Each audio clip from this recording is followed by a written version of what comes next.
આપ સર્વોને હેતપૂર્વક જય શ્રી સ્વામિનારાયણ।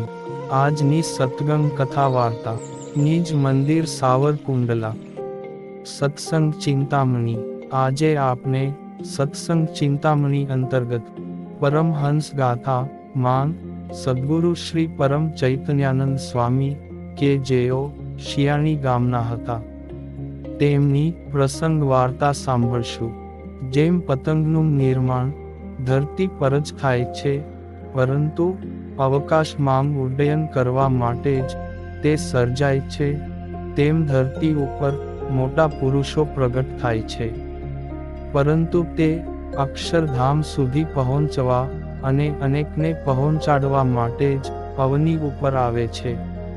આવા જ એક મહામુક્ત એટલે સ્વામિનારાયણ ભગવાનના ચરિત્ર કહેતા ગઢપુરની લીલા ગ્રંથના લેખક પરમ ચૈતન્યાનંદ સ્વામી। સદ્ગુરુ શ્રી પરમ ચૈતન્યાનંદ સ્વામી એટલે પુરુષોત્તમ નારાયણને પામવા માટે જન્મેલા સંત। જેમ વચનામૃતમાં શ્રીજી મહારાજે કહ્યું કે ભરતજીનું આખ્યાન ચમત્કારી છે, એમ સ્વામીનું જીવન પણ ચમત્કારી છે। જે ઉત્તમ મુમુક્ષુ હોય કે મહામુક્ત હોય એને સીધી રીતે સમજાય એવું સ્વામીનું જીવન નથી। કોઈ કારણોસર પરમ ચૈતન્યાનંદ સ્વામી સ્વામિનારાયણ ભગવાનથી દૂર ગયા તો પણ દિલથી દૂર ગયા નથી। સ્વામી શ્રી ભગવાનને છોડીને ગયા તો પણ તેમણે ભગવાનને છોડ્યા નથી અને ભગવાને પણ તેમને છોડ્યા નથી। સ્વામી શ્રી સત્સંગ માંગથી તૂટ્યા તો પણ કોઈને સત્સંગ માંગથી તૂટવા દીધા નથી। બધાને પ્રગટ પરમાત્મા માંગ જોડ્યા છે। પરમ ચૈતન્યાનંદ સ્વામી એક પ્રસંગે સત્સંગ માંગથી થોડા ડગ્યા, પણ બીજા કોઈને ડગવા દીધા નથી। અનેકને સ્વામિનારાયણ ભગવાન માંગ અડગ નિષ્ઠાવાન બનાવ્યા છે। આ રીતે જેમનું જીવન હંમેશા ભગવાન માટે જ રહ્યું છે, હંમેશા સંગ્રહથી અને રાગ દ્વેષથી પર રહીને જીવનારા પરમહંસ એટલે સદ્ગુરુ પરમ ચૈતન્યાનંદ સ્વામી। પુરુષોત્તમ નારાયણને પામીને જેના ચૈતન્યમાં પરમ આનંદનો સાગર રેલાયો હતો, એવા પરમહંસ એટલે પરમ ચૈતન્યાનંદ સ્વામી। આવો આપણે સ્વામી શ્રીના જીવનને વ્યવસ્થિત રીતે વાંચી સાંભળીને અને આપના જીવનને પણ ઉજાળીએ। આપના સંપ્રદાયમાં 3 પરમ ચૈતન્યાનંદ સ્વામી નામના સંત હતા, જેનો ઉલ્લેખ કરતાં મંજુકેશાનંદ સ્વામી નંદમાળા માંગ લખે છે। તેમાં એક સંત મેથાણ ગામના હતા। શ્રી હરિ એકવાર મેથાણ પધાર્યા હતા। તે વખતે તે ગામના સત્સંગી હરખા પટેલે શ્રી હરિને વિનંતી કરી કે મારે સાધુ દીક્ષા સ્વીકારીને સત્સંગની સેવા કરવી છે, આપ મારી ઈચ્છા પૂર્ણ કરો। હરખા ભાઈમાં ત્યાગ વૈરાગ્યના ઉમદા ગુણો જોઈને તેમની પ્રાર્થના સ્વીકારીને શ્રી હરિએ તેમને સાધુ દીક્ષા આપી અને પરમ ચૈતન્યાનંદ નામ રાખ્યું। તે સુબુદ્ધિમાન હતા અને નાના પરમ ચૈતન્યાનંદ સ્વામી તરીકે ઓળખાતા હતા અને બીજા મોટા પરમ ચૈતન્યાનંદ સ્વામી શિયાણી ગામના રાજ પરિવારના હતા અને ત્રીજા ગુરુ પ્રમાણથી લઈએ એમ જે મંજુકેશાનંદ સ્વામીએ લખ્યું છે તે સંશોધનીય બાબત છે, પરંતુ આપણે અહીં બીજા મોટા પરમ ચૈતન્યાનંદ સ્વામી વિશે વિશેષ જાણવા પ્રયત્ન કરીએ। શિયાણી ગામ કેવી રીતે વસ્યું તે વિશે અને તે વસાવનાર રાજ પરિવાર વિશે આપણે થોડું અવલોકન કરીએ। સંવંત 1156 થી 1186 દરમિયાન પાટડી ગામમાં મકવાણા હરપાલદેવ થયા। તેમને 2 પત્નીઓ હતી, તેમાં એક પાટણના પ્રતાપસિંહ સોલંકીની પુત્રી શક્તિ દેવી હતા અને બીજી પત્નીનું નામ રાજેશ્વરી બા હતું। હરપાલદેવ દેવી ભક્ત હતા। એકવાર તેમણે શક્તિ દેવીની ખૂબ આરાધના કરી. દેવીએ પ્રસન્ન થઈને દર્શન દીધા અને નૈવેદ્ય માગ્યું. હરપાલદેવ પાસે જે હતું તે આપ્યું, પરંતુ દેવી તેટલાથી તૃપ્ત ન થયા. તેથી હરપાલદેવે પોતાની જાંઘમાંથી માંસ કાઢીને દેવીને આપ્યું.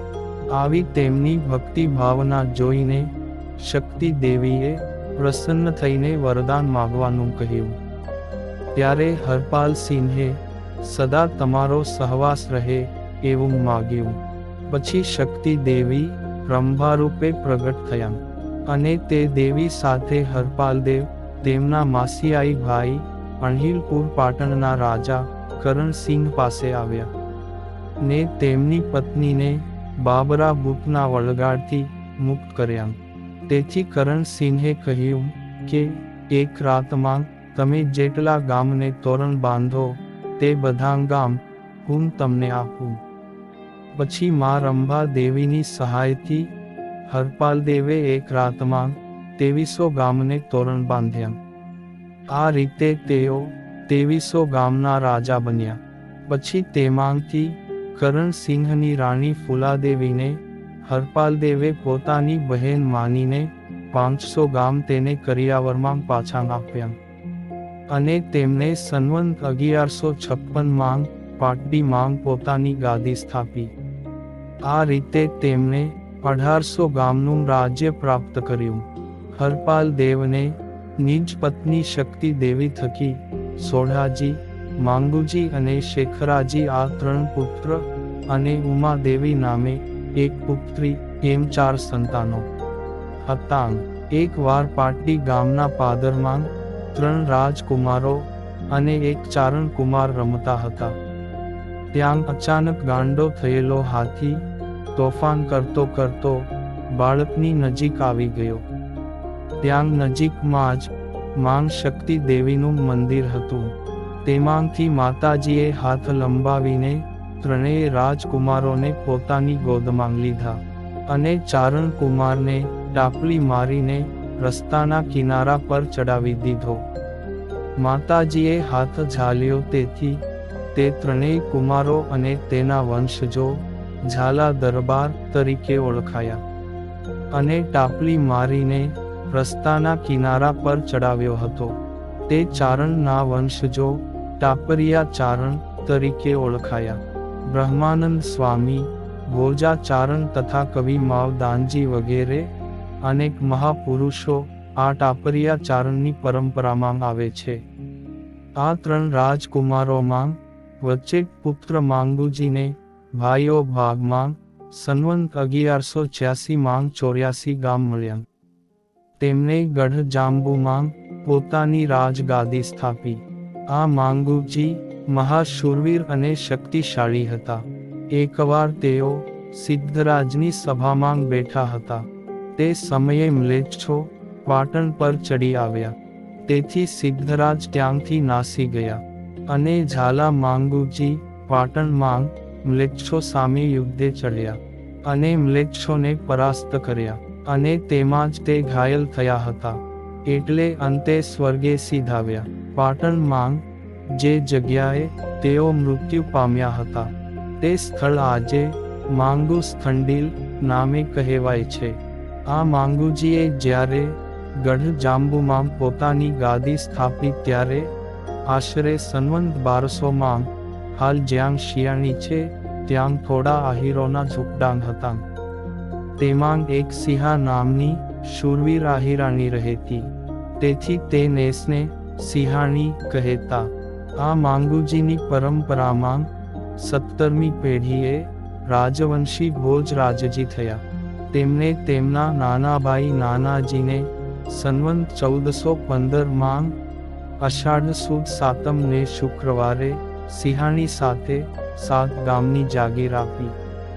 આ નાનાજીની 5મી પેઢીએ રાગાજી અને કુંભાજી 2 ભાઈઓ થયા. તે સમયે કોઠી કુંદણીમાં અન્ય રાજવીઓનો ત્રાસ હોવાથી ત્યાં રહેતા આશકરણજી વગેરે પોતાના વડીલ બંધુઓને તેમણે સિંહાણી બોલાવી લીધા હતા. આ આશકરણજીએ સંવંત 1649ના સિંહાણીમાં પોતાની ગાદી સ્થાપી અને તેમણે 7 ગામના રાજ્યને 84 ગામમાં વિસ્તાર્યું. ત્યારથી આ ગામને સિંહાણી ને બદલે શિયાણી તરીકે કહેવા લાગ્યા. તેમણે સંવંત 1681 સુધી રાજ્ય કર્યું હતું. આ શિયાણી ગામ ભાલનું પ્રવેશદ્વાર ગણાય છે અને લીમડી ગામથી ઉત્તરે લગભગ 15 કિલોમીટર દૂર છે. શિયાણી ગામમાં દક્ષિણ દિશાએ ફુલસર નામનું તળાવ આવેલું છે. આ સરોવરમાં શ્રી હરિએ અનેકવાર સંતો સાથે સ્નાન કરેલું છે. આ આશકરણજીની ત્રીજી પેઢીએ વૈરાજી પહેલા થયા. તેમને 3 પુત્ર થયા હતા. તેમાં ત્રીજા પુત્ર રતનસિંહને કંથારિયા, ફેદરા, રાયકા, વનાળાની ગાદી મળી હતી. આ રતનસિંહની ત્રીજી પેઢીએ જાલમસંગ થયા. તે સ્વામિનારાયણ ભગવાનના મહાન ભક્ત થયા હતા. તેમના 2 પુત્ર શિવુભા અને હોથીજી થયા. તે પણ મહાન ભક્ત હતા. આ શિવુભાની છઠ્ઠી પેઢીમાં હાલ ગામ લાઠીમાં રહેતા પરમ ભગવદીય હરેન્દ્રસિંહજી વગેરે બહુ સારા હરિભક્તો છે. અને હોથીજીની 5મી પેઢીએ ભાવનગરમાં વસતા પરમ ભગવદીય રાણાદાદા વગેરે બહુ સારા હરિભક્ત થયા છે. તેમના ભત્રીજા કિશોરસિંહ વી ઝાલાએ આ ઇતિહાસ સંશોધનમાં મને ખૂબ જ સાથ સહકાર આપેલો છે. સંવંત 1823માં લીમડી ગામ ફરતો કિલ્લો બાંધવાનું કામ શરૂ કર્યું. તે સમયે હાલ જ્યાં લીમડી ગામ છે ત્યાં 5-7 લીમડા હતા.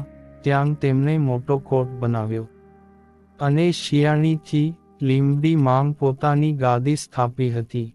તેમના પુત્ર હરિસિંહ સંવંત 1843માં લીમડી શિયાણીની ગાદીએ આવ્યા. તે મહાન ભક્ત હતા. તેમણે અનેકવાર શ્રી સ્વામિનારાયણ ભગવાનને પોતાના રાજ્યમાં પધરાવી સેવા પૂજા કરીને ખૂબ જ લાભ લીધો હતો. સંવંત 1856માં બરવાળામાં ગઢ બાંધવાનું કામ કર્યું ત્યારે આ હરિસિંહ રાજાએ પોતાના તાબાના ગામ બરવાળાના માધાશાહના પુત્ર ઘેલાશાહને 1,76,000 રૂપિયા તે બરવાળા ગામ ફરતો ગઢ બાંધવા માટે આપ્યા હતા. આ હરિસિંહ રાજા સંવંત 1881માં અક્ષરવાસી થયા હતા. પરંતુ જ્યારે આશકરણજીએ શિયાણી માંગ ગાદી સ્થાપી ત્યારે રાગાજીનો પરિવાર શિયાણી રહ્યો અને કુંભાજીને વનાળા વગેરે 6 ગામની જાગીર આપી હતી. આ કુંભાજીના પુત્ર જીવણજી થયા. તેમના મેરુજી, તેમના ગેલાજી થયા. આ ગેલાજીના લગ્ન યાદવ હોથીજી નામ પુત્રી પામબા સાથે થયા હતા. પામબાના પિયરના ગામનું નામ અપ્રાપ્ય છે. આ દંપતી અતિ પવિત્ર, સંત સ્નેહી અને ભક્ત હૃદયના હતા. તેમને ત્યાં 5 પુત્રોનો જન્મ થયો. 1 ડુંગરજી, 2 હરદાસજી, 3 હમજી, 4 કાકાજી ઉર્ફે અજીતસિંહ અને 5 હરભમજી. તેમાં હરભમજીના પુત્ર કુંભાજી થયા.